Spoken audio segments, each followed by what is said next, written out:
Hello Reaper fans, I'm back for another episode. Tonight we're going to be reviewing Sunday night's episode, which was August 19th. And seemed like kind of a pretty eventful show. I mean, my god, who couldn't have figured out that Amber and Jamaica were going to be nominated?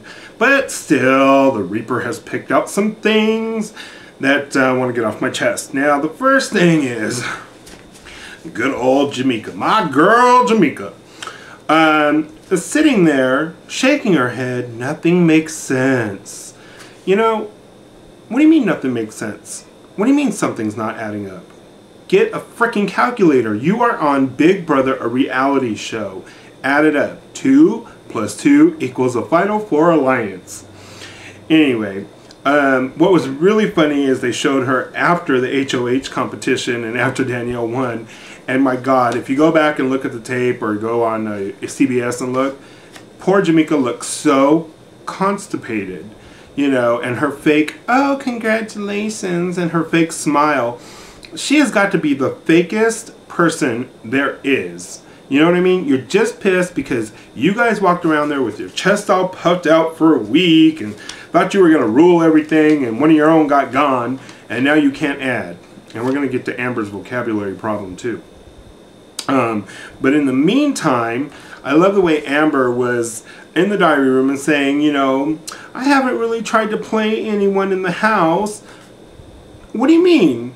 You tried to get Dustin backdoored at one point. So what are you talking about? She's playing people, she just don't want to admit it. If Dustin was here, Jamaica could have got 5,000. Be all you could be crying, bitch.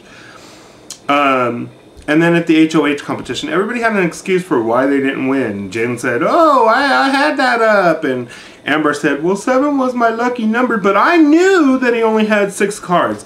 Well, you know what? If you knew he only had 6 cards, you know, 7, your lucky number, should have had nothing to do with it. You knew he had 6 cards. You answer true or false. How lame do you have to be? And, okay, another big pet peeve, Amber. Amber, you have got to be the most stupidest, most incompetent person on that show right now. Dustin just got backdoored because he offered to be put up as a pawn. And you're going to sit there and tell Danielle, well, if you want to put me up, you can go ahead and do it. I don't care. Stupid. Never offer. Why don't you try to direct traffic and say, so what, have you thought about putting Zach up or something like that? Get some fucking gameplay. I swear, these people, again, season 8, gotta know a little bit, okay? A little bit about Eric regarding Nick's letter when he was in the diary room saying, well, it looked like something a 13-year-old girl could do it. I think Eric sounded a little bit jealous because Nick didn't make him a card. Or that it would have been better than the card he would have made for her. Or somebody else. Who knows? And of course we already know Eric is lying through his teeth, so it's no big deal when he says, oh yeah, to Jamaica, I never made a deal with anybody in this house, ever. You know, whatever.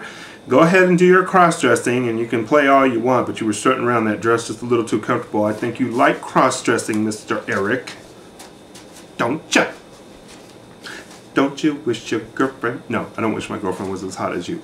Anyway, the vocabulary lesson. Oh my god, this has got to be the best thing. Okay, look, there's a couple words in here I would be like, oh, okay, you may not know what some things are, but my god. Okay, what does charismatic mean? Wait, what does charismatic mean? Am I? Yeah, you're about as charismatic as a... I don't know. Yeah, about as charismatic as a fart. That's what you are. The only time you are charismatic is when you're crying, because it's the only time anybody wants to watch you. What does ridicule mean? Oh, honey, wait till you get out of the house. You'll find out what ridicule means. Just watch my show and every other video on YouTube. Superficial. Okay, I'll give her that. You know, whatever. She's not really superficial anyway, except every time she's playing with her hair, whatever that's about. I think she has lice. Maybe she got some crabs from Eric. Who knows? Backdoor. I just wanted to... Oh, do I need to scream again? Ah! You will be outed of the house. Complete moron. Complete. Sub-alliance. Okay, I'll give her that one. A little bit over her head, I'm sure. Anyway. What does perceived mean? Aren't these like basic questions they give you like in 8th grade? And what was peanut gallery? That one I'll give her. Not everybody knows what the peanut gallery is. But Jamaica, just as smart as Amber, talking about, well, Amber doesn't really know that many words. Peanut gallery, maybe that means he eats peanuts. Okie dokie. Just so you guys know, another word that Amber didn't know was charming, or was charismatic like charming. Guess what? Neither of you are either. Neither of you are either? I may need some grammar check on that one myself. I love it when... My hook fell down again. I love it when Jamaica and Amber are sitting there talking, and they're talking about Eric and Jessica made a deal because we don't know what happened. And like this big light bulb just comes off of their head. Children, you're like in the final 8, 9 people, whatever it is at this point. You guys are in an alliance with each other, and you guys made a deal with each other. If you guys aren't in a deal or an alliance, you're just as stupid as, well, you're just stupid. Anyway, it didn't take a rocket scientist to figure out that there might be a deal going on if Dustin got voted out when they thought he wasn't going to get voted out at all. And then the toga thing, Zach, little superficial, Amber. This is superficial. I look the best in my toga. Actually, I'll give it to Zach. He did look the best in the toga, and his arms did look pretty decent in the toga. So I will give him that. Jessica, beer pong and toga is like an everyday occurrence for me. Guess that's why you're still an adult cheerleader in college. If she makes it to the final 2, oh my goodness. And then I was thinking, again, on this episode, I did catch Eric adjusting himself at one point, wondering, did you get a little, you know what, while you were hanging around Jessica? I think so. That's why you guys had to cover up with the towels and stuff. Jamaica. Anyway, what if Eric and Jessica had children? Wouldn't that just be scary?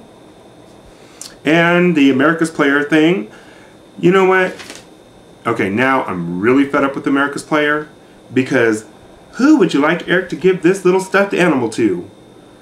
What kind of task? What kind of fun? Look, who in America is sitting there going, I want Eric to give somebody a stuffed animal? You can't follow up mustard on a pillow with a stuffed animal. Give me a break. Because you know who he's going to freaking give it to. Jessica.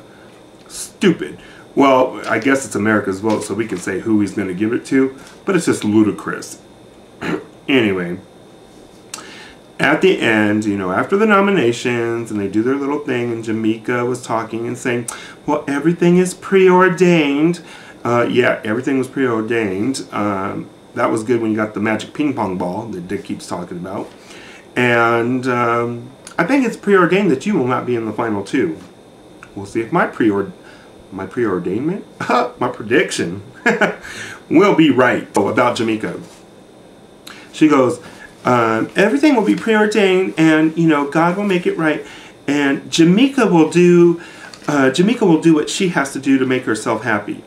Jamaica, I'm starting to wonder about you because you're starting to talk in third person. Usually people who do that, yeah, I don't know. Might be what? A little superficial. I want to let everybody know that we have a podcast now, and all you got to do is go to panicplanet.com and subscribe there. Have a good week. Bye.